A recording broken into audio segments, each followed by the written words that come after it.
no uloto wa militari. Ele tawa piafi ua o mai maletani.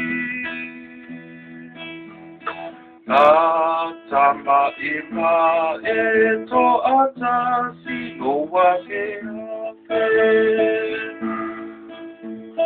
Ia o tanane a wata o tule au kape. Amu ia se io le o pia sango le mole. Ele o se tala o le pa apuna mane mata o me. Esenga a iau, au mai le sau o le bawe au. Le aso mo mai a Yesu, se ni au mai so uki le mu. Ele solo alofa, ua paru te ailea o ona.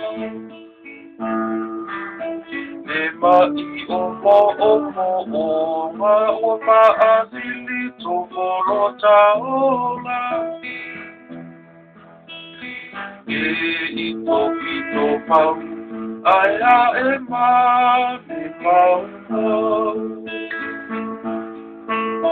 Tapia pai mo tapa e ata o tori au ke.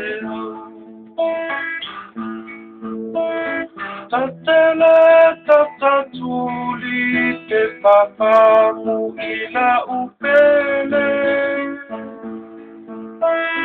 Paitalia o e te paa telemete. Se uamani ni te le e ulava ina masile. Usuele masina inane ifano ele.